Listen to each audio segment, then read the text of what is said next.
try to do at Marietta's New Theater Square. Our most marvelous 2019 season is all about bringing our stories.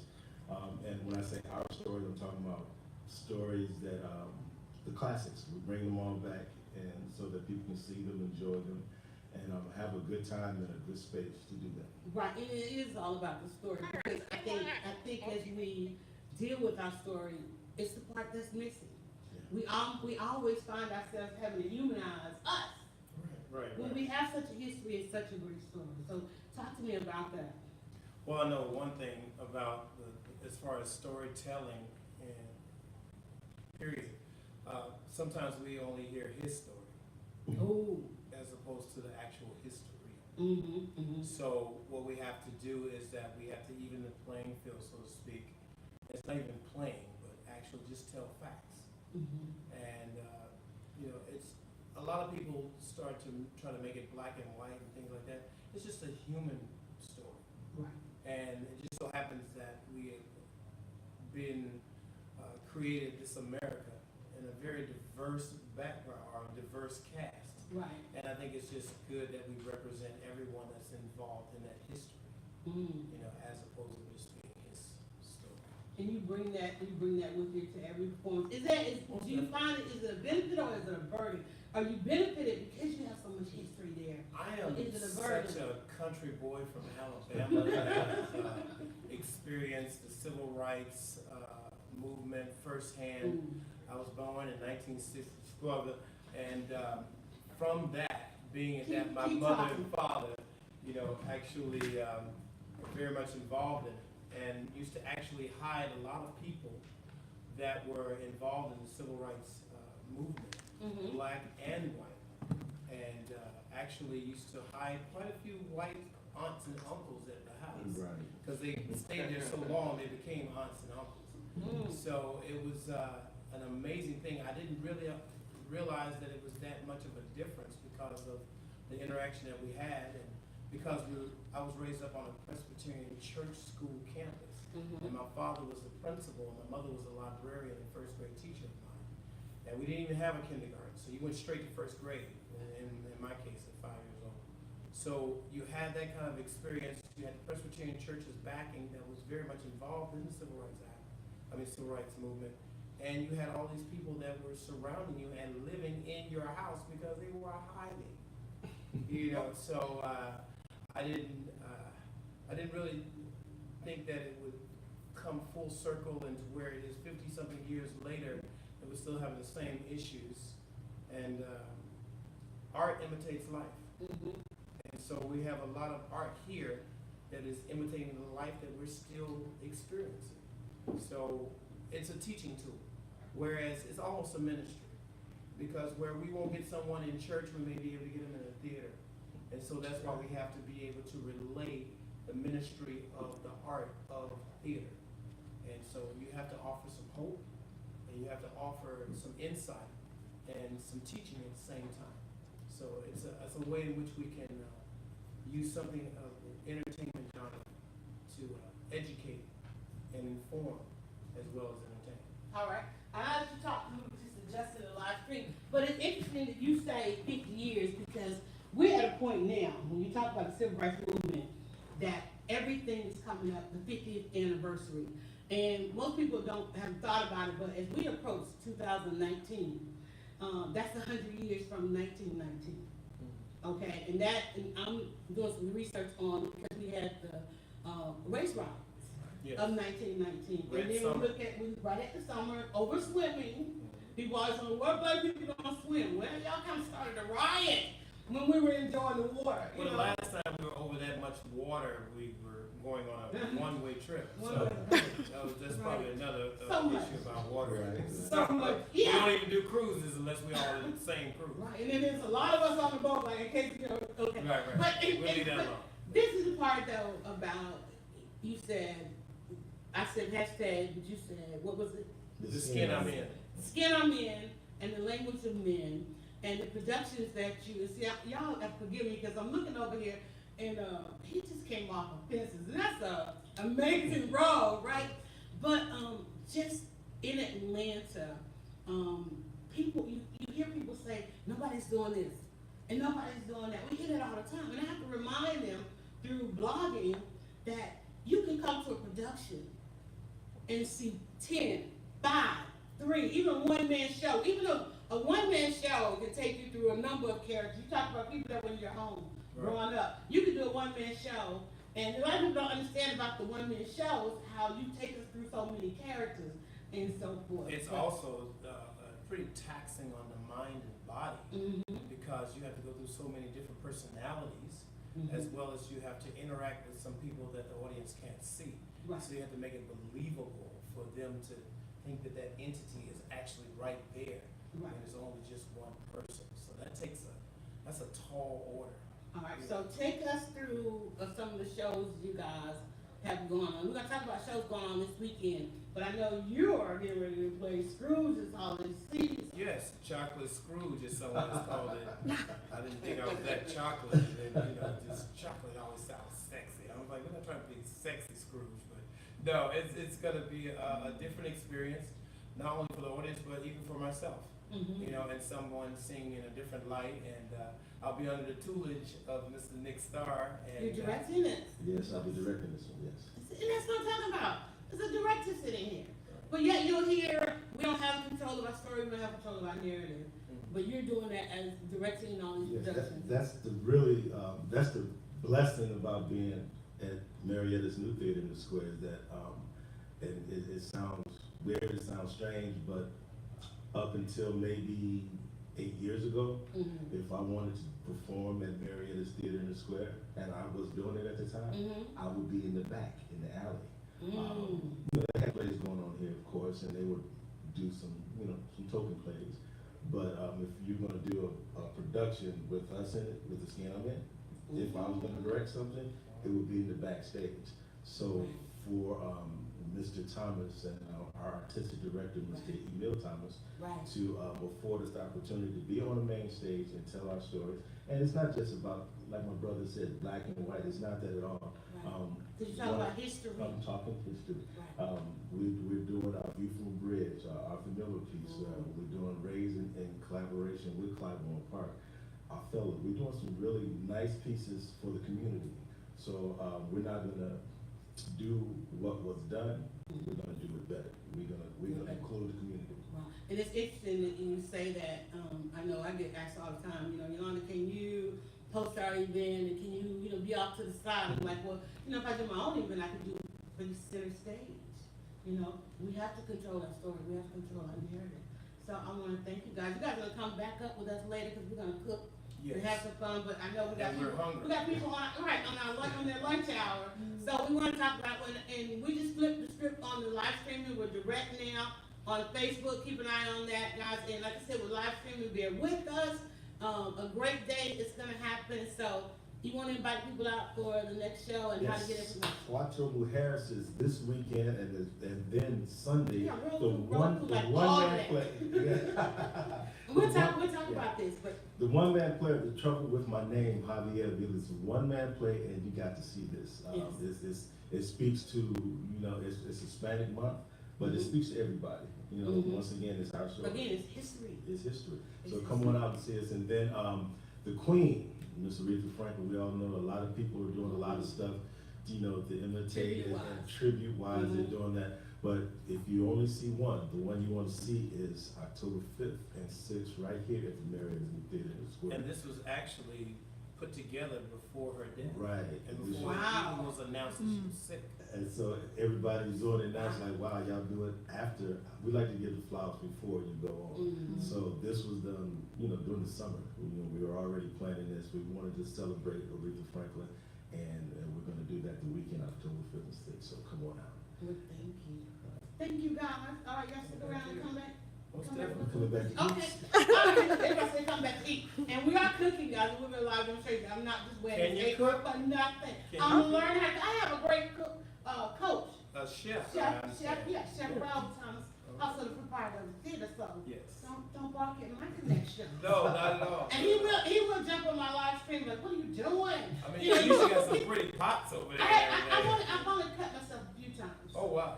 Just a I'm few. getting better. As long as I don't have like Somebody gave me a Bloody Marys that but you're you serving know, or anything. somebody gave me a brand new knife set. Those things are really sharp.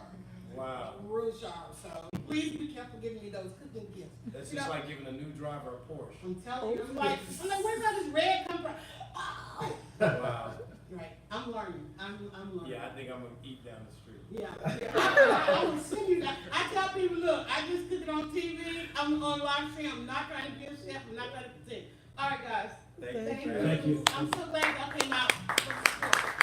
Connor Williams, Nick Star, y'all. Thank you.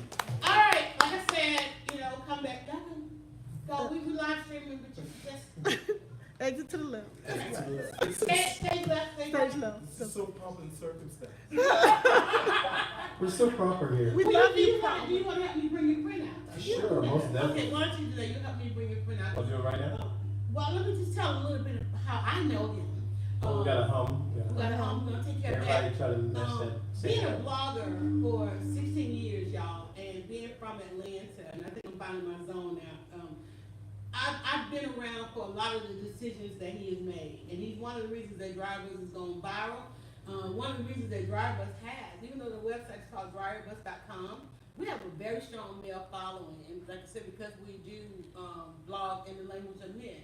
And I started out in my community by bringing men together. And that's probably what that whole gala thing. When you start to think about things that you've done, when I say I've been doing this for 2 decades online, social media, 3 decades trying to close the digital divide. I started out doing things for brothers, and they were like, well, you need to take some of this to the sisters, Right. And so we did that. But being around for a lot of the decisions that Ryan made, and like I said, sliding in his DM, and on the right day, him being a man and a Sagittarius, and him giving me that yes. I don't want you guys to miss that. Getting the yes from all these people to do this live streaming together, that was really important to me. So I'm glad that I'm still here this 16th year, that we get to talk one-on-one. But you and he go back to some interesting moments as well. Yes, back in 1990-something,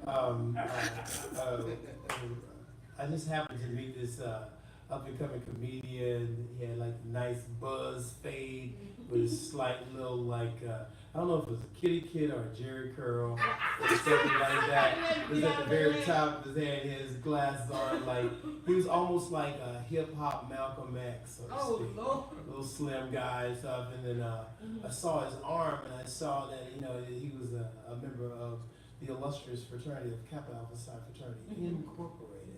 And so, we started talking and everything, and as a matter of fact, we even had like people like Mike Tyson that was walking through the green room and everything, and it was like all of a sudden, he's gonna be doing comedy. I was like, okay, God be with you. And so, and I was singing at the Apollo because, it's the toughest thing. Yes, that's why I started out. I have to, 4 kids. So Yeah, I know that, right. when I was sitting there talking to him and everything, I went out and did my thing, and Ryan had to go out there, and it didn't go as he and God had planned. And so we just kind of like, sat back and said, like, it's still in your DNA. You're going to still accomplish what it is you set out to do. But In other words, you we joke about this all the time, Yeah. because we were on there at the same time, and I think I placed it second place or something like that, and he was second in line to Delta on the way back to Atlanta. So but he never let that stop, never let that discourage him. And so I would love to bring to your stage right now the very, very, very talented, gifted businessman, foundation leader, and founder, Mr. Ryan Cameron. Please put your hands together.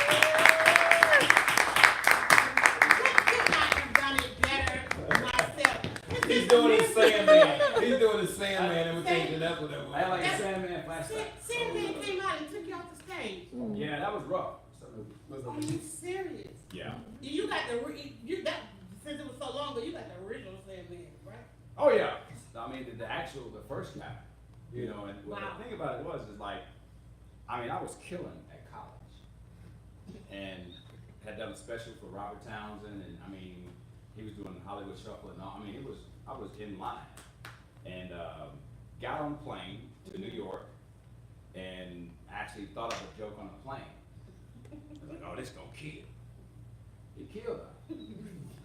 Kill, you know, but no, I mean, coming back and then doing Comic View and winning and then going on to do that and then doing other comedy shows, I mean, I think that it was one of those things where you have to test it. Okay. Instead of just trying to just throw it out there, and then Palmer sang "Ribbon in the Sky" and kill. That's all. I mean, when you remember what the song somebody did, right? Right. That's how good it was. Oh, it's good. Okay, we just checking your camera. You got your YouTube over here selling TV. Hey, YouTubers. And you got your Facebook over here. The Facebooks. The Facebook. The live audience. Yeah. Is this like a symbol for Facebook? Shout out to my man DJ LB. Yes. Cool Dad Rock. DJ LB said, okay, I can't be on y'all time. I gotta go pick up the kids. Yeah, me too, bro. I told him. I mean, carpool don't wait. You got kids that are old enough to text. My son be like, "Where are you?" You got the number in the front corner of the windshield? Oh no, we ain't doing Yeah, that. I do that, yeah. Because carpool is so dramatic, you know, when you Oh, do it. yeah. I park at the church. Hey, bro, come cross the street. See, you know what I'm talking And about? he live streams. Yeah, we not- You know, that's cool that rocks. I know. He live streams his walk. I just did his we You have, were honored. And yeah, at his event, but he does videos with his son. Right. And, you know, him and I have done a ton of shows together. But so he's doing this video with his son, and his son ain't got no seatbelt on. We're in the carpool. So I know, let me tell it. So I was like, hey. This is what I'm talking about. People be all up in your I said, hey, right? bro, that's a great video. Where's your son's seatbelt? He's like, we're in the carpool. And he got all mad about it. And then I mean, so much so that at his event, he mentioned it again. Yeah, right. So he has to say now before he does the video that they in the carpool. In the carpool. And also, his son is a black belt. Y'all already know that day is coming, right? Maybe that's why you didn't have That a day is seat. coming. Chronicles. His son is a black belt, and now he's trying to get his black belt, because like I say, you know that day. I was a white belt. Stop. No, my mom let me do karate because, you know, you want to try to get a hobby or something. She let me do karate, and then she saw my uniform class. She was like, I know, okay, well, right? that's that. And my mom, in the history, let me just tell you, my mom was a second degree black belt. One of the top black women in the Southeast with everybody. So you know, I never had any problem. Except you. Right, because I learned that round thing real quick. Come on with it, like. Wow. Come on with it, lady. And she didn't care. She didn't care. I mean, but the very strong woman, and coming up behind her. So I grew up on that karate scene, touring. You know, she has every trophy, every championship, you know, and so forth. So people know her for that. And the food is giving it smell good. So is travel karate as expensive as travel baseball? Yeah. I'm just wondering. Yeah. Okay, It well, is, then we it won't is, do that yeah. either. But I mean, but it's exciting. It's exciting because you're the watch, the confidence comes for that out of the kids. I mean, I think kids need it. Well, look here, I'm gonna do this. I'm gonna step out. I'm gonna let y'all do your I was wondering thing. where- All right. I tried to give him a signal. What degree black belt are you? I've been watching a long time. Oh, It comes before I know I was just wondering how. It comes before I know it. You may think you, what was that, old movie where, so far, what is that? What was it? Showing up. Show up. You got to show us. From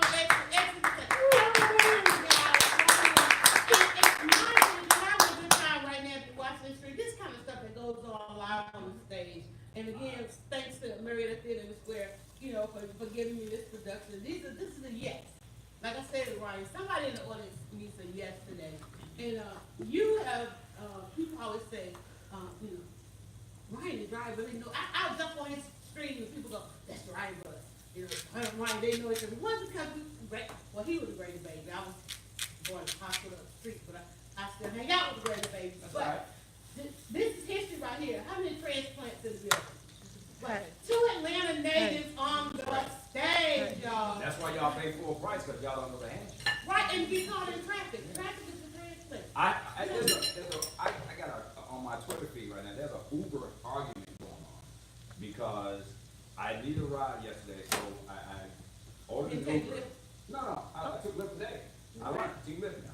I ordered the Uber, It's and nice, the man right? calls me, and he's lost, right? So I'm like, he's like, I'm right across the street. I said, I'm standing, because you know, now you can send a note. I got on a white shirt. I'm in the front of the building 5, right?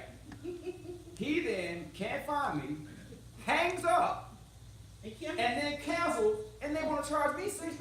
right. And I put on my Twitter, I was like, hey, they should give you a discount or more money if you do Uber and are from Atlanta because you know where the hell you're going. Okay. And if you, we're not from here, blah, blah, blah. I said, I blame Jet Magazine and Freaknik. Because Jet Magazine's like, Atlanta is the place to be, it's the black man. And people like, ooh, I'm going. Right? So I say now that if you're not from here, all y'all transplant, get you at least one Atlanta friend who knows the back streets. Because I watch people, you see 400. You see you can't get on. But you get on it. But you get on anyway. Right, and the road right next to it is a You see it. Yeah, and that's what I like. I would live stream the highway, the road next to it completely empty. Okay, I got some questions. Okay, let's go. Because I know you can talk all day, and I can talk all day. I talk for But this is the chance where we get to turn the mic on you. Yeah. And we want you, everybody wants to say yes, but Ryan Cameron to help us get in the game. And I know you've been asked, I know you get the question still every day. Yeah. And why did you leave radio? Well, I didn't leave radio, I just left the situation. Left the situation. Because I know you were that never say never guy. Yeah, exactly. Right. I mean, I just believe that in a lot of times, there's a term called golden handcuffs. And a lot of people, if you're lucky and fortunate enough to have that experience, is where you're making a whole lot of money, Right. but you're not feeling like you're doing anything that's really motivating you. And you have to make a decision. Do I stay and make this dough, or do I go out the dough? Okay. And that's kind of where it was for me. It was like, okay. And then going through negotiations and, the first time, it's almost like every Christmas, you gotta hope, it's almost like That's coming again. you gotta hope that they give you a letter to come back to the show. And I'm like, I've been in the business too long to be doing Waiting that. on that. Okay. So, when I decided I was gonna make my move, and I think one of the things that was most surprising is that a lot of times for our people, their mindset is so hooked on job, Right. they don't now. understand partnership. So if I had $1 for every, hey, like your job, it's not a job because I share the profits. And it's what you're trying to do now is share the profits as opposed to getting the 1099 or W-2. But you have to Yeah, that's pushing understand. a whole other tax bracket. No, it puts you in a very low tax bracket. Y'all hear that? Because people need to understand, and one of the lessons I had to learn is that sweat equity is real. And anybody who's ever started up a company or a business, you might be doing great on paper, Right. but every penny goes back into the business, whether it's a barbershop or a cupcake factory, and ain't nobody drawing no salary. So if your mindset is not about, I'm gonna have to dip into this, I'm gonna have to dip into that, then it may not be for everybody. We're talking getting in the game, guys, with Ryan Cameron. Got some good resets going on. Everybody's watching on Facebook and so forth. And he said equity. I wrote a book about that. It's called 27 Years to Rock Like Beyonce. And a lot of people don't understand about Beyonce is about her equity, And so I wanna ask just get through just a couple generic questions, and then you guys can ask questions. You guys can give questions online, which they're already going on Facebook. You can tweet questions at Ryan Cameron. I'm gonna ask him to check for those. And my app available on Let's talk about iOS that. and Google Play. Right. It's just Ryan Cameron. Ryan Cameron, and I want to talk about the using the name for everything, but I want to ask you, because now you are the voice of the Atlanta South. No, PA announcer. Okay, PA announcer. You trying to start a I fight? know, right? PA announcer. West Europe Okay, is the voice of the Atlanta South. Okay. Steve Holman is the voice of the Atlanta Hawks. Yeah, she tweeted me. But what I'm telling you is like, Don't say that. when people have a pedigree and they have a body of work, Right. I'm very particular. I mean, even right now with the Falcons gig, there are certain calls that the last guy did that I actually had to engage him. Okay. Because it's almost like if you say, let's get ready to rumble on the radio, Michael Butler's gonna ask you for $10,000. Okay, yes. Don't even There's say it on the there's live no stream. ifs, ands, or buts about it. Right. But there's a call that the Falcons they started in London, we're on third down, but it's now it's worldwide. So every high school player, every college player has it's third down. Everybody goes crazy, right? But the guy who started that call is no longer there. But fans are like, yo, B, we need you. And if you ever go home, it's a big thing. So it's like, for me as a I know I need it, because I don't know nothing about football, but when I hear that, I'm like, okay. but as a talent, you have to be very respectful of somebody, so you have to almost get the ability or the first right of refusal, like, hey man, and I got that, so it'll be there on Sunday, so. Well, I'm not telling you when it and I wanted to ask you if we got it, what you are doing, because I went on the tour at the Suncoast Park. Yeah. And when you walk into the press box there's this huge picture of Skip and Chip and Ernie, right? And the press box is named for them. And I'm like, wait a minute, are we sleeping on what you're doing with these two sports and these two arenas? It hasn't been done. That's what I'm saying. We talked about it with Palmer and Nick, the history of it. So do we get it? Do we get it? Do we get you?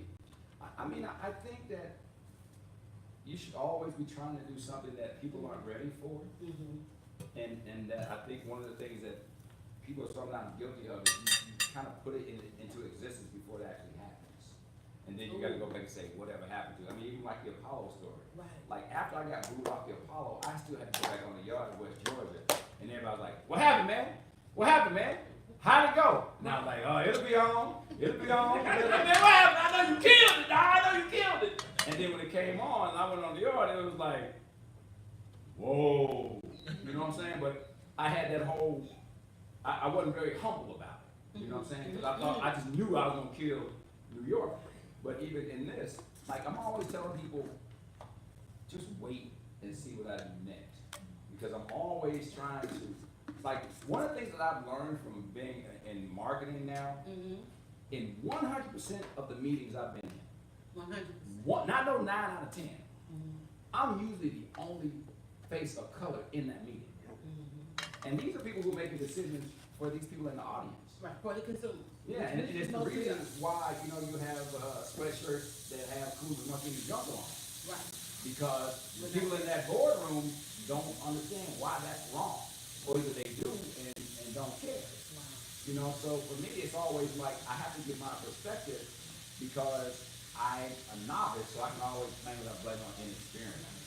And that's something I have learned of and kind of being in the shadow of just because I've watched radio and I've watched Atlanta for so long, is I know that you were always working on the next, and I can get a sense of you trying to get everybody on board. Even like doing radio, when you were on radio, I kept thinking, and of course I was there, how DryerBuzz went viral was, I was there on the day that Ryan made the big announcement going to B103. And I just kind of got a sense that you wanted something different for Atlanta as a meeting. Whenever you pull together your teams, your radio team, or anything that you're doing, it's different. It looks different than what we expect. Let me stop you there. First of all, for you to be doing this for 16 years is remarkable. And I think it needs to be recognized based on today. Everything is based on clickbait, right? And I had this conversation. It was a very short debate. They were like, well, they're talking about whole Cardi B versus Nicki Minaj and all that. And I said, well, tell me the most positive site that you go to for good black news. Name the most black news report that you hear on the radio. Right. And there is none. Right. So now it's time for people to be zigging while everybody else is zagging. So if I did have a radio show, the whole point would be come here to leave this report and say, wow, John Legend won all those awards. Right. Or even this. But not like, oh my God, the guy from the Cosby Show working at Trader Joe's, like, it's always drag me down, and then you walk around and you wonder why you slouching. It's because everybody is trying to make somebody, and then you're cowards because you can hide behind the banner and say foul stuff about people, and then they never know who you are. Right. Because you're part of this brand and that brand. At least with DryerBuzz, if you said something foul about me, I'm gonna be like, yo, that was foul. And you said but I'm saying you have that relationship. He's coming out here and something, I wouldn't say it that way. You said that. And even when I was doing the Ryan report, it's like I would text the person first and say, hey, what do you think about this? Because it adds the credibility. And even with questions, I see a lot of times that people are just trying to ask you something to make you react. And I learned the old school way is beach ball, softball, beat. Explain it. if I ask you a question, like I'm talking to somebody who's very controversial, Okay. my first question is try to get them comfortable, so it's something very Right. generic. That's a beach ball. Everybody can get the beach ball, right? And you waiting on the beach ball and then. Oh, yeah, and then you come with the softball question. It's a little bit harder, but they can still handle it. And then by the time they done got comfortable, we forgot that they're on the radio, there's a microphone, Right. and then you throw that singer. Wow. Yeah. Right? Yeah. And by that time, it's the Janet Jackson, Rebbie Jackson told my audience that Janet was married. If you listen to the show, Yeah. to Renee, she came out the next day and denied it, Right. but it was true. Right. But it's because Rebbie was so comfortable, she's like, oh, She just let it go. she been married. You know, her and they been married almost 10 years. Yeah. Right. So it's always like the way that, and I think a lot of times nowadays, everybody just wants to try to get you to say something that's going to be controversial. I call it death by soundbite. You know, it's almost like when you watch people tweet Oh, yeah. and people who have lost their jobs and careers, I'm like, did it get enough likes for you to now have to get Do all of Oprah? that. Oh, yeah. Oh, yeah. I gotta ask. Yeah. Let me see, yeah. Cause I mean, let me just go back to that part, cause I was on Ryan's show one day and it had a negative moment. I was trying to say something positive about somebody and, you know, it went negative. But when their fans came at me and they hit the site and they were like, and I'm watching them like ready to take it all on, they were like, but her site is so positive, you know? So you have to, and I think for me, as a blog in Atlanta, people ask me, how come I don't have haters? It's just because I just didn't want to feed that each and every day. I want to be able to sleep at night. I want to be able to come out in public. I don't want to have to worry about that. I just can't feed You don't that. want to have restraining orders? I don't want to have restraining orders. I don't want to get cease and desist and all that kind of stuff, Yeah. right? But that's a part of it. But yet and still, I'm 16 years in the game because I just went and found what I needed to become the voice of, you know? So, Shay said Facebook is going with questions. Raul has started cooking, and you know, everybody's smell something. stuff like that. This ain't that blog. I'm not gonna get all in personal business, but I do want to ask you, as it relates to having a brand. You recently had to make some private decisions, but having a public life. And a lot of times people ask me is, can I have my business and can I still be private? How did you, because you were able to control the narrative. Yeah. And the transitions that have gone on. And we had our inbox on it, but talk a little bit about that's what you have to do. You know what? And I appreciate the way you asked that. That was very good. I figured you would. You just I know said, tell how us about the divorce. like you said, I've been told. You understand what I'm saying? Right. It's very, I've been told I was like, before. okay, I know what you're going because it wasn't like, you know what? I think, Before you answer, can I tell you, like I said, I've been around for 16 years of his decisions. And I remember back in the day when you and another gentleman in radio were kind of the Atlanta eligible bachelors that we were Roy and Mark. yeah. And Roy was no May longer rest with in us. peace. And both of you during the same time kind of got ready to settle down. Right. So when I asked you, when you said that, and I asked both of you about what you were looking for, then to meet your wives and realize that they checked all the boxes. I'm like, Right. these two dudes right here, y'all were just like, you know, good brothers. And then to get to, you know, decision. that you Well, made. you know, I'll say this about it. Plus, I don't want to DM from, you know. No. It's It's not all good. I think that anytime you're raising children, and anybody who's ever been in a situation like this, whether it's a baby mama or baby daddy, your child remembers anything that you say disparaging about the other person. And I will never say anything about the relationship or what went right or what went wrong because she's the mother of my children. And I think for me, one of the things that was challenging, and it's kind of been like an eye-opening experience because I believe that when you are somebody who does gossip, innuendo, every day, and something wrong with this, they got this disease, and then all of a sudden, it's you. Yeah. You have to realize Y'all hear that? Yeah, Yeah, you hear that? that got real. You take that ownership of it as well. Yeah. I mean, you go to a blog site and it's got you and your spouse with that that slide down your picture, and then people can make their comments or whatever. And I think for me, it's one of those things like this is part of the territory. But my kids are old enough now where they have all the Instagram Yeah. Snapchat.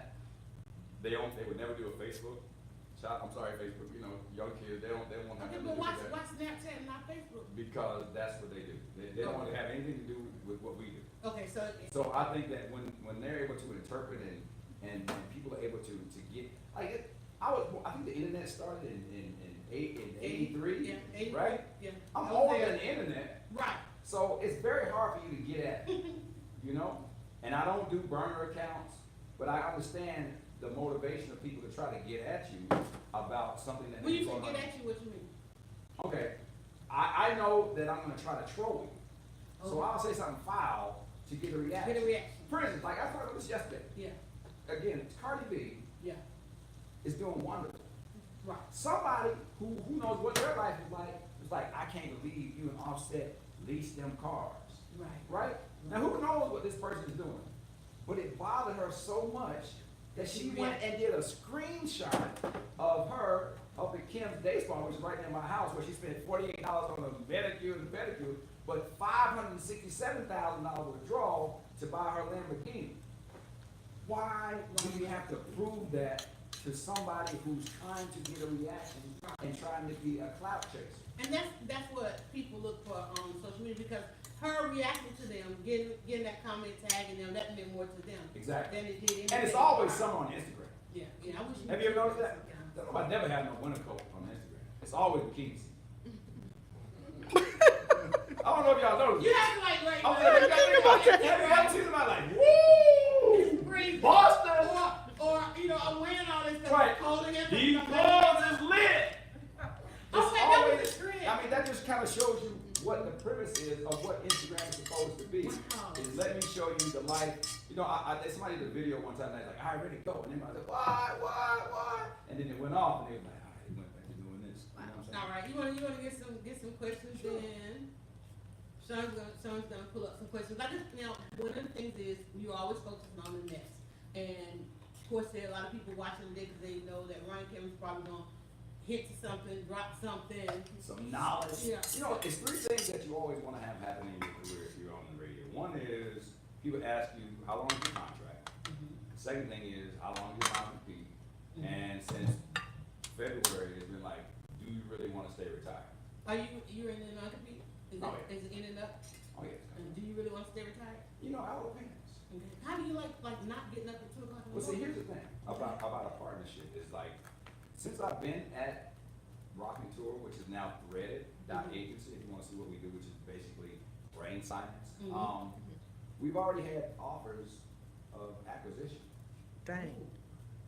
And you were doing something with sports teams outside the country as well, too. Yeah, right? in Australia with the rugby team, and so I mean, when you're already like, you make up your mind that this is gonna be your focus, and then all of a sudden you're like, hey, smart water, my name is Coke. You know what I'm saying? How do you know what to get? Because I'm thinking about the guy who Alpha Bank had,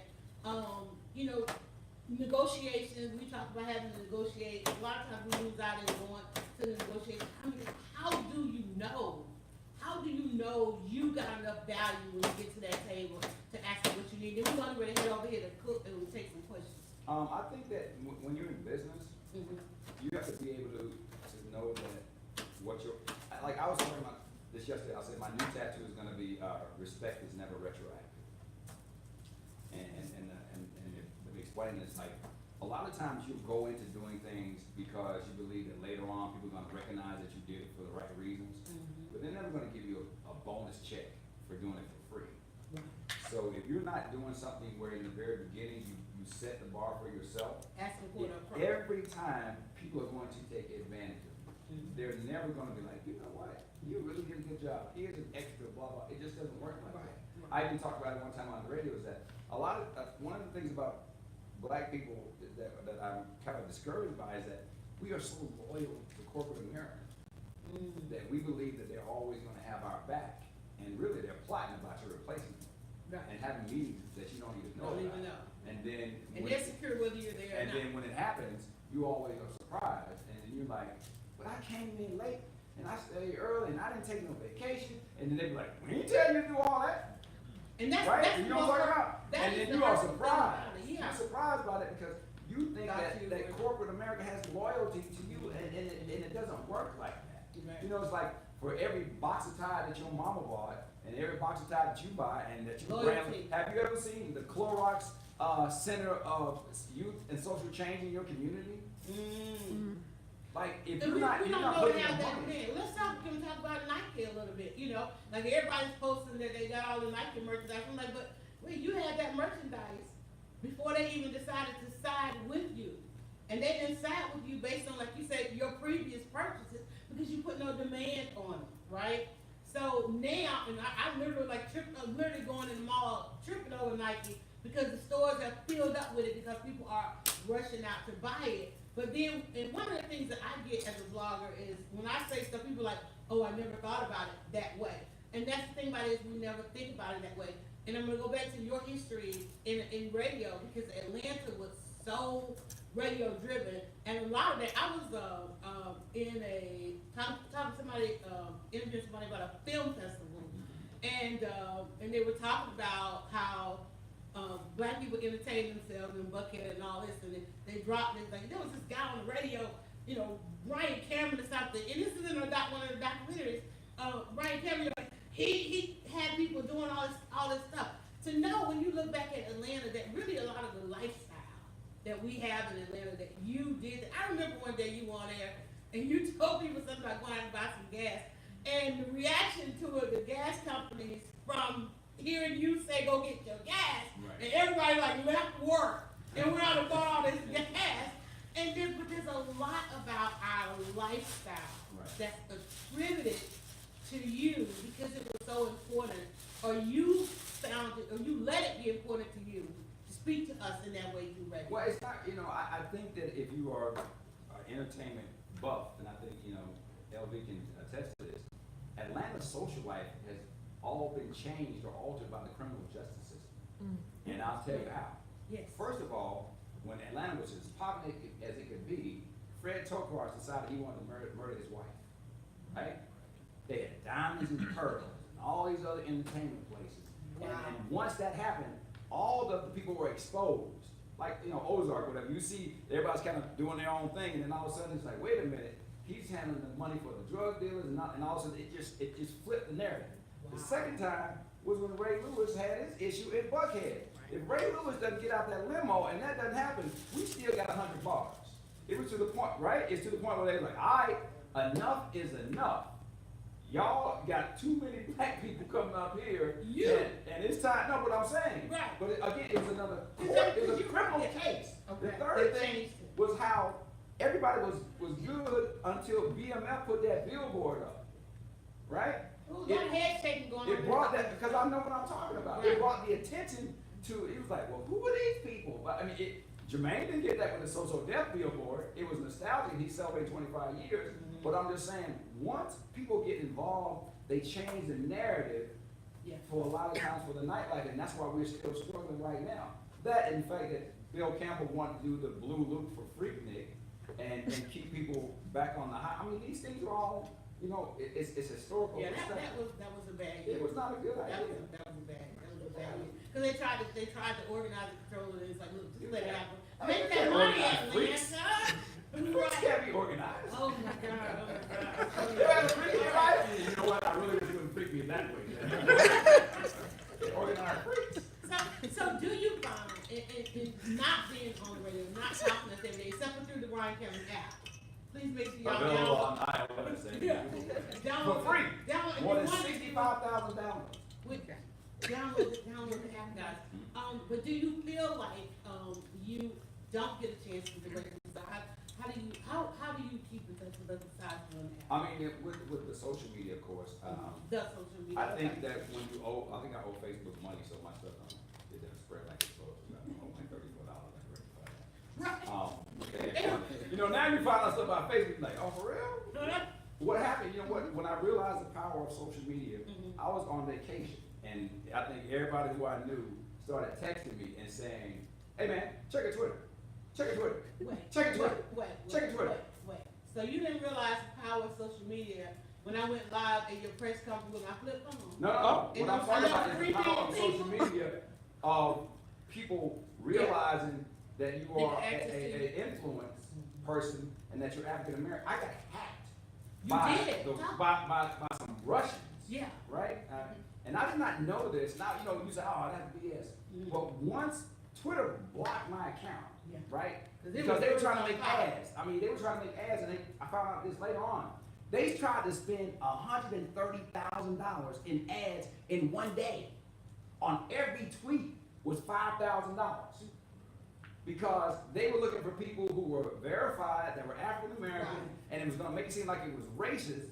And this is a proven fact. And I was like, this is where it is with social media right now, but Yeah. thank goodness Twitter was like, I think it was like $8, but it was like budget $5,000 next week, budget $5, and I had to go and delete all of that stuff. But just imagine if you did that on your, and this is the thing about it, 130 people grand. talk, but I mean, people think about it when Mark Zuckerberg testified in Congress as to about your data, that was the best commercial he could ever do, because it lets you know as a business that if you didn't use it for good, Right. you still have the access to it. Somebody say, okay, I need to reach, 5 million people, yeah, but put some money on it. Let me tell you what I've learned from this career is things about like heat mapping.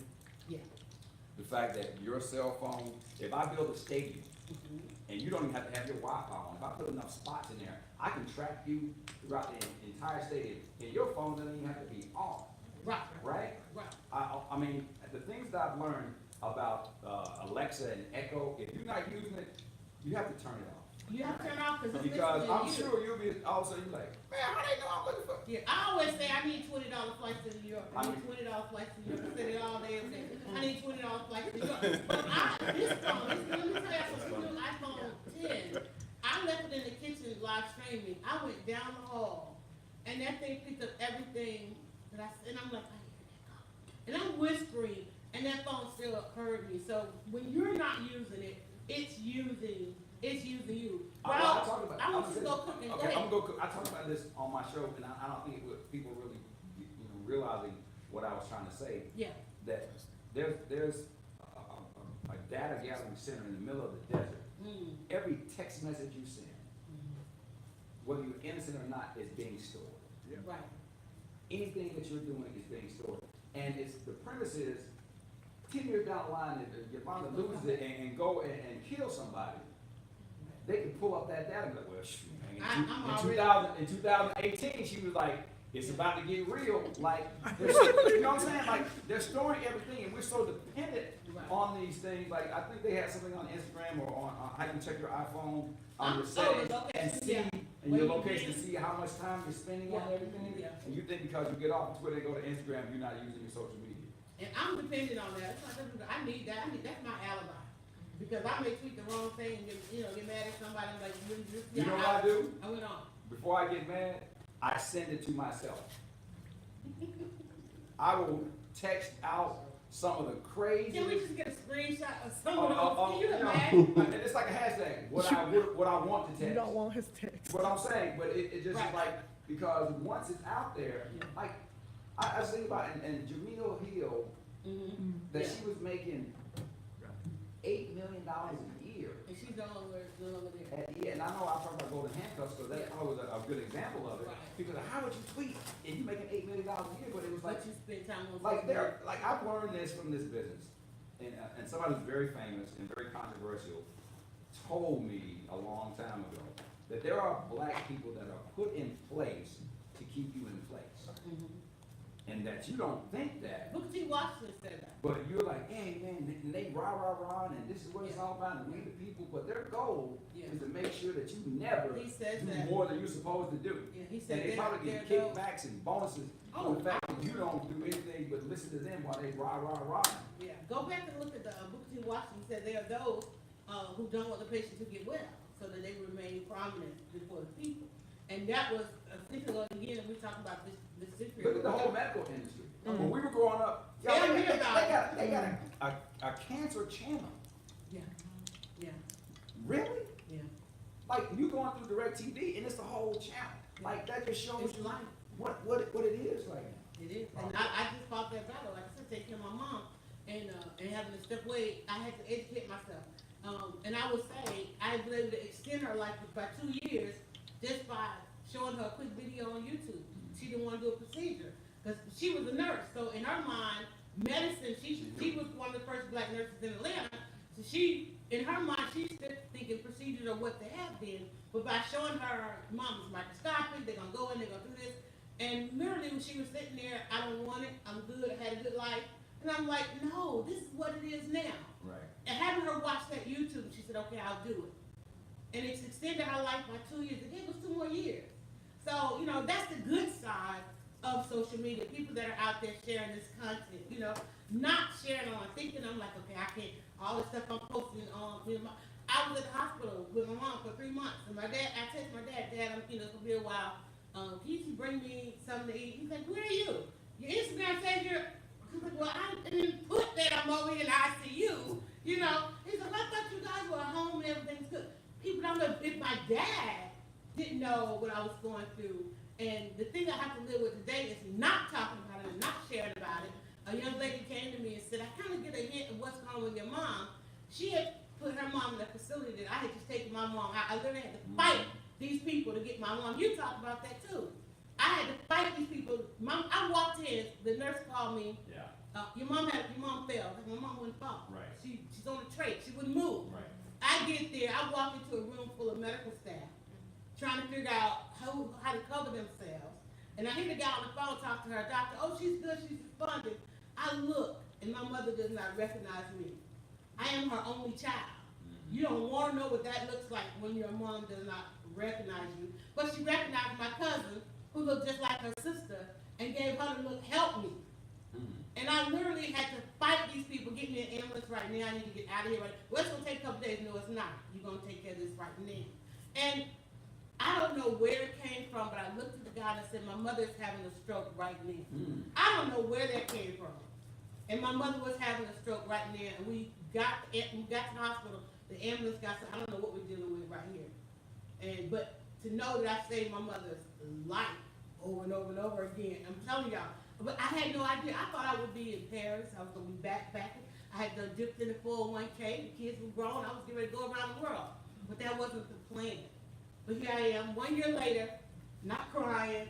I'm out here doing this thing, and right in camera saying, yes, questions. Get in the game. Now, do you think the graphic I did for you, doesn't that look like a book cover? It does. You gonna rock that? I mean, I'm about collaborations and partnerships right now. You know, I think that I'm no longer feeling like I'm a talent. You know, I feel like I have to do some stuff behind the scenes, but I'm really like trying to help people. You know, I talk about a lot of times. I was in a room one time with somebody who was very, very popular and very famous, and another famous entertainer was like, this show in Vegas is killing me. I'm paying all this money, and it's crazy. And the other person was like, this Vegas, I ain't paying about nothing. And, Right. and then the other person was like, why you ain't telling me? They were like, well, you didn't ask. But ask. And to ask is You got a question before you go? thing. Did the LB? Yeah, you gotta come on down, come down. I don't know what the ask is. What the ask? I know who it was too. I mean, it was Prince and Tony Braxton. Yeah. Tony Braxton. And Prince was one, ain't Prince? Yeah, Prince. Okay, but none. And we all know Tony Braxton went broke. I mean, no, this is right when she had her life issue, whatever, but I think a lot of times what we do is we get to a certain level, and you have to be able to have a conversation with somebody who is not gonna be swayed by the dollar amount. Yeah. Because a lot of times, Oh, and that's there's what certain we go people that you wrong can't with. have a six-figure conversation with, and certain people you can't have $1 million conversation, because it changes the whole narrative, because now they're looking at you like this. And I had this yesterday with Margaret Brito at the Brito Agency out of New York. She was like, what I've seen over and over again is that we walk around like this the whole entire time, with our hands out, instead of doing like this, trying to help somebody. And that's how the blessings come back, Yes. because you're trying to help somebody. So if I see that your idea is going to bomb, because I didn't You say won't do anything. like Palm, or you tell them before? No, I see, because I've done it. Yes. You know, but I didn't do the joke part, but I'm saying if I know based on experience that Because it's going to that's fail. who you are. But you know what? That is a Southern thing. Yeah. That's Yeah. a Southern. Like somebody, I can always tell a Southern man. Like, remember when Nicki Minaj went up on the stage and the Meek Mill and her were dating, and she was carrying a dress and she was struggling, and I was like, I said, they gonna break up. Yeah, he He didn't help her up on the stage. And then her mama came behind, and I said, a Southern man would never do that. I saw a bishop do that. There were two old ladies trying to get past him. And and he didn't even move and get up, then stand, or anything like that. I said, That's- wow, I never go to this church. If you're going on the escalator with a woman, who goes down the escalator first? The man or the woman? Going down. The man goes down first, right? Southern thing, you know what I'm saying, or they being in the South. Hey, Woman it goes doesn't down have to first. just be a southern man. No, but I'm It just just saying. doesn't have to be a southern man. Well, Come you know, on. I mean, you're in the South. I mean, A man, period. Oh, real man. A man. How about just a man? There you go. Thank you. Because if the woman goes down first and falls, the date is changed. Life is changing. No, but you know what I'm saying? If y'all on the date, it's a wrap. Well, let's just The kind same of as go a down man with is it. supposed to walk on the outside. Exactly. Curb, I was walking with a gentleman the other day, and and offer a he host did that. of bottled And I love water it. too. You got a question before you go? You gotta go. We gotta DJ go. LB? I'm right behind you. All right, okay, so, do you ever regret helping, because you've helped so many, you've put so many in the game, do you ever regret or second guess it or hesitate? There's a survey that I had to take that categorizes people based on different things. Respect for authority, loyalty, and redemptive qualities. And all of my results were above liberal, above, it's like top of the charts. So I'm very respectful of things, but I'm also, I don't believe that you should take advantage of me. And it would change my whole narrative. It's almost like when you go to the corner of the street and it's little boys out there with the little note talking about help kids stay off drugs and this our football team. You know what, man? All right. Then the next day, help kids stay off drugs and our football team. Now you're like, hey man, where your helmet at? You know what I'm saying? Like the caring part of me automatically, but don't try to hustle me because then I'm done. Right. That's some of my characteristics. Like, if you take away, like my business is, you take away age, race, and gender, there'll be somebody who say, well, there's no way that Yolanda has anything in common with the white guy at the front door because they, we always say, okay, he's a black woman, and this is a black man, this is a white person. But if we say, all right, how many of y'all in the audience ever had Kraft macaroni and cheese as a child? Raise it by round of applause. Round of applause. To me, Kraft macaroni and cheese was like, that was a big deal. Like if I got Kraft macaroni and cheese, it was something good going on in the crib. That was You know a what I'm steak. saying? Oh, I'm saying, That was bro. a steak. Exactly. And don't let us get Velveeta. You know what I'm saying? Like You have Velveeta? But I'm just saying, you got hot dogs up in that joint. And if I get all straight A's, we going to Red Lobster. But my whole point is, people may have that experience, and what we've learned is you decide your core values, which ends up being your personality, based on your experiences. So if you start out helping people when you were little, that is why you help people now. There's nothing worse than a butthole with money. That's right. I'm sure you've all Say that ran across again, brother. somebody and you were like, man, he got his money, he just treat people like whatever. But if you started from the very beginning, and my grandmother, people said, where did your give back start? It started, my grandmother would take me down to and they didn't call them homeless shelters then. It was like the soup kitchen. Right. And we'd be down, I'd be 8 years old and handing out sandwiches to people who I would just be terrified, right? Wow. But it put in me the look on their face and that give back, and that's why I started the foundation. Yay. And I didn't realize that until it hit me one day. It was like, man, my grandmama took me. She instilled it. It's the DNA, your limbic brain, your survival instinct. It's the reason why you did some things like jump off the curb or do some things on your roller skates because you hadn't developed fear yet. And now we all scared and we're fearful. You should be back in those days when you was a little kid and just did it. Go out there and just do it. I want to put this apron on, you sit up, 'cause I didn't want to get. Ryan, talk about the foundation some more. We gonna go ahead to this kitchen. Shout out to Ryan in this thing. We're gonna move over here, guys, and then we'll take the cameras, we're gonna put cameras all over here as well. But then we're gonna get. In the kitchen, then we cooking that stir fry. Cause they don't know, like I said, with DryerBuzz. No, that's Oh, not we good. still alive? We are Yes, still we're alive. still alive. We're just going this way over here. Okay, I'm with you. All right. Yeah, everybody move down here. We're gonna make And, an audience. We're gonna like do a that. live. Turn that one that way. Raul, what does that look Yeah, like on that's you? good. That's great. Is it still, we still talking or what? We're still talking. We Okay, 'cause finna this take young lady in questions. the stripes says she has a question. Yeah, we're gonna do Q&A right here. Q&A. Hi, Kim. Q&A. All right. Well, then you gotta see what it look All like. right, Ryan. What side? What's going on, brother? Good, man. You doing good? I'm awesome, man. Best That's day of great. my life. That's what I'm talking about. So, you know, we're gonna make some Latin food today. Yeah.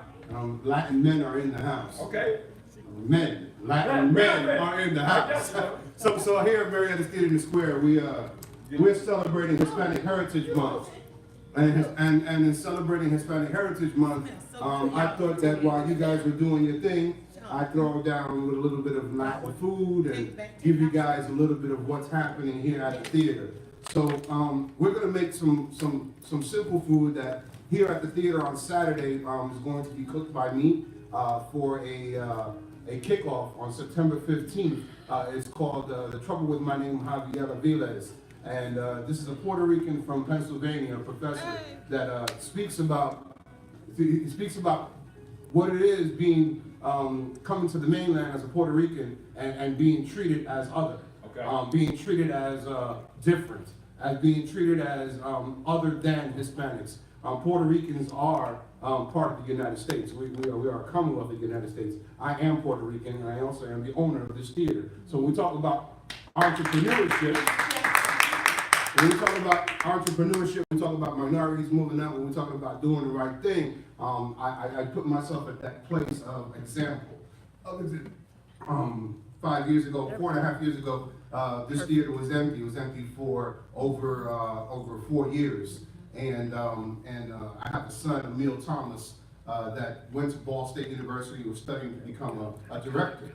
So I kept driving by, and I decided that I was going to make a difference. So I came in here one day, took over the theater, and we're here 4 years later, going into our 4th season, which we're very excited about.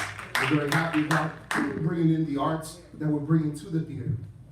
So, and good food. So I'm a chef by trade, 30 years in the business. I opened the first Puerto Rican restaurant here in Georgia.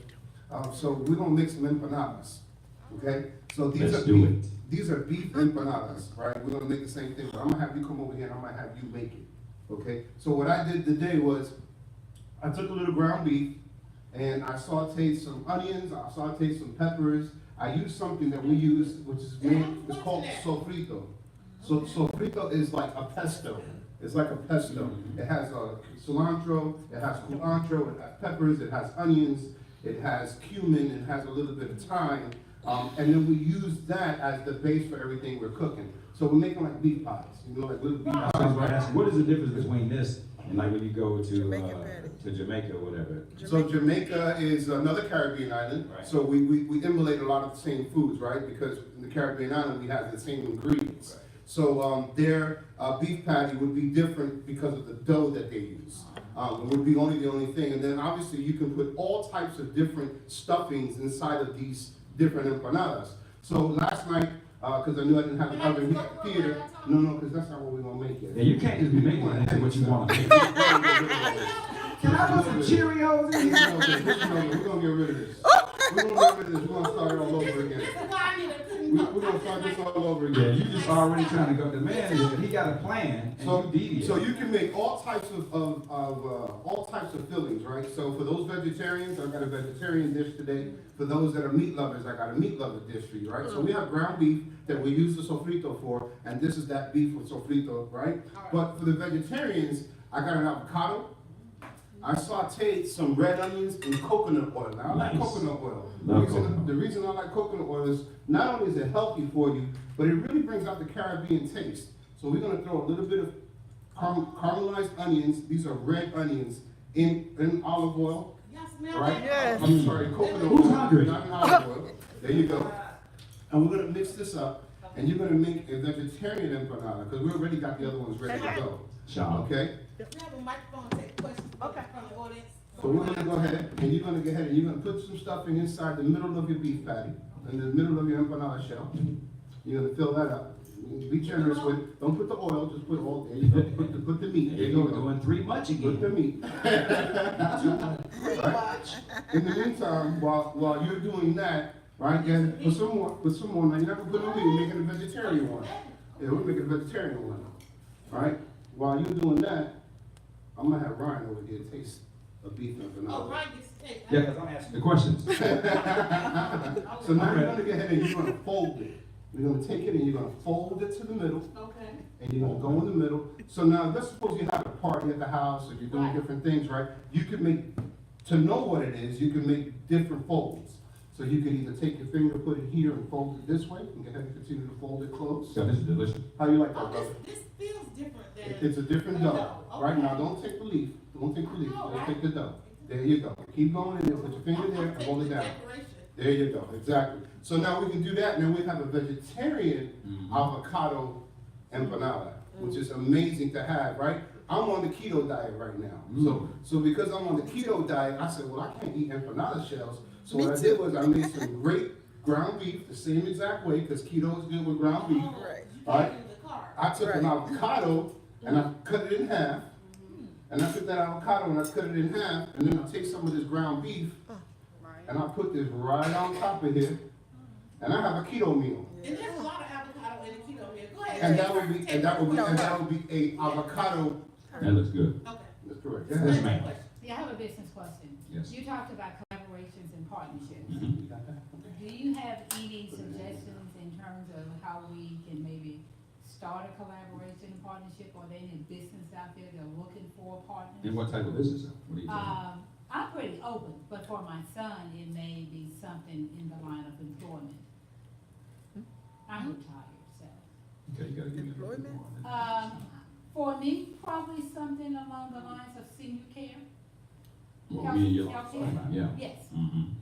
Like you wanna start Because a that's my facility? career. That's my career. Mhm. I've been in upper management with. Yeah, I think senior anything, management. what I've learned from this, experience is that everybody has to have skin in the game. If anybody's just talking about it, and the most dangerous person in the world is somebody with nothing to lose, right? And a lot of times you don't wanna use your own money, but if you do have to put money in, then he needs to be putting his money in, and she needs to be putting her money in, and that can't just be you, because all of a sudden, if your money goes away, then you just stuck. That's So why- any type of collaboration, if you want equal profit sharing, it has to be equal equity. Right. Day one. I have a question for the show. Yes, ma'am, absolutely. Is it possible to air fry this? It is actually, and actually you can even bake them.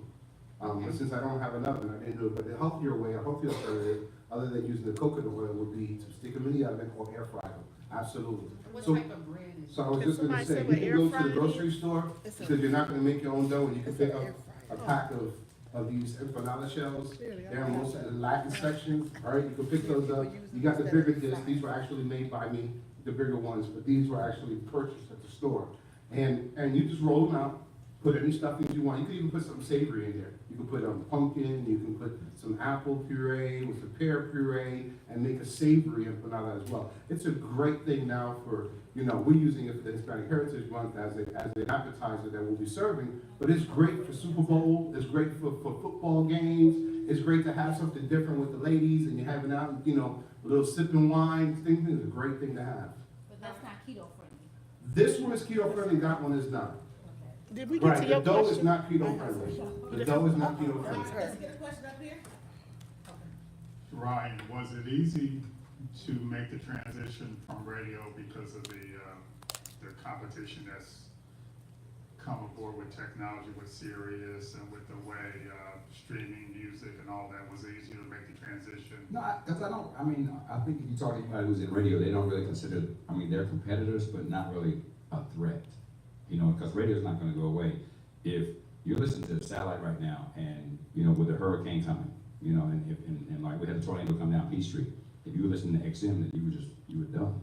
You know what I'm saying? Like anytime there's a state of emergency or something that you need to know right here locally, you're gonna still have to have your local radio connection. So that had really nothing to do with it at all. And it's funny because you talk about the tornado down Peach Street. It hit CNN, but it wasn't on CNN. Okay, so you Prime still, example, that's great. right, Yeah. so, everybody's like, well, what's going on? They didn't even know they were in the middle of it. So you still need your local. That's really, even like in blogging, and it goes in waves. People say they want you to be global and nationwide and all that, but there's still a lot, because you can go online and find something all over the world. It's very hard to find out what's going on down the block and around the corner, so the opportunity is that. So do you cook much? I do. Awesome. What's some of your favorite things to make? Well, I actually had a cooking class, I'm pretty good with ceviche. And I also do like a cheesecloth, fish. I love like doing whole grouper, I was watching Sister Circle the other day. Yeah. And they talked about, Rashawn Ali, talked about how, you talk about having the right conversation with the right person. Right. She talks about how you opened up a lifestyle for her, taking your crew, to upscale. Yeah, that's right. I think that you always want to act like you've been there before, but I think like in certain situations that we're just so accustomed to always acting like somebody's going to be kicking us out. Like you go into the jewelry store and you got your hands behind your back. Right. Why do we do that? You know what I'm saying? Or you sit at the table, and the first time you sit at the table with a white tablecloth, you don't know whose drink is that, and whose bread is that. We teach the kids it's like B and D. This is the B and this is the D. That's your bread and then that's your drink. And it sounds so juvenile until you see adults doing this. Because I think you always want to make people feel comfortable and not feel out of place, and that's what I always try to do because I was that guy. Sean, you wanna grab a question out for you? Look through the questions. Most of the questions are congratulations, Ryan. They miss you on the radio. Yes. This is a great presentation, Yolanda. Thanks for doing this. And thank you. I want to ask. Clap it up for Yolanda! I do want to ask because you do have a great following and you are taking people all over the city and people have to keep up with you on the Ryan Cameron app. That's right. But you also have the Ryan Cameron Foundation. Right. The foundation is, we got the health fair going on in South DeKalb Mall. We got the anti-violence, anti-bullying. Sean is very instrumental in us talking about, the sex trafficking epidemic. Atlanta's is number one in a lot of places that we don't want to be number one for. And they're very, very cognizant of this Super Bowl that's coming. Unfortunately, it's going to be a haven for a lot of different people. And a big shout out to Sean Smashjet, who has literally saved people before they were being able to be shipped off on an airplane, never to be seen again. Because what we're saying now is the person who's handing your daughter that flyer about the hair is really recruiting her. And you dropping your kids off to the mall thinking it ain't the young, handsome guy, it's the other girl who's doing it. And next thing you know, they're in the back of a van, and it's like, it is such a huge business. But from what we're doing with the foundation, we're always trying to, parents just, we always say it has to be a follow-up question. How's school today? School's good. Okay, well, give me the good, bad, and ugly of that. Because you have to engage in that dialogue because they are in a generation of people can get at you. They make up dummy accounts on Instagram. They do all kinds of things, and next thing you know, it's cyberbullying is sometimes worse than somebody hitting you. Because at least if they hit you, betrayal. Because it just continues on, and then people they pile on. So I think for us, it's really been a labor of love for me because even the kids with the Leadership Academy, I'll be a hypocrite if I told you gotta have a 3.0 because I had like a roller paper average in school. Like 1.25, 1.5, 1.5. You know what I'm saying? So I'm not gonna be like, you better get out there because I've learned that college isn't for everybody. And I think if the lights went off right here in this building right now, they would send somebody who has a trade. They would not send somebody who graduated from UGA. So I think. And I'll close on this because my son will be calling me like, hey, but I appreciate this, and I just want to say to you that you walk the walk, you talk the talk. It was not a question of if I was going to do it, it was just when. And I think you should be celebrated for being integrity, which is missing in social media right now. It's missing in the blog sphere because people would rather get an ad. And you see people talking about flat tummy tea, you be like, but your tummy ain't flat though. You know what I'm saying? But they get $185, like really, like, is everything for sale? And you have never sold out. So I appreciate you. Flat tummy tea! All right, guys, don't forget download that Ryan Cameron app so we can find out because he has some other things that are coming and beyond the lifestyle of the living. All right, Rose gonna give him an amplifier and take with him. And thank you guys, those of you that are watching. The conversation still continues. If you have questions for Ryan, tweet him at Ryan Cameron. If you have comments, tweet him at Ryan Cameron. All right, guys. I have an avocado empanada. Who'd like to try it? We're gonna stay on YouTube. I think we'll keep YouTube going. Has a little bit of Creole sauce that I All right, guys, if you're on Facebook, jump over on YouTube, go to DryerBuzz. I know, right? Go to DryerBuzz.com. Thanks, guys. Bye.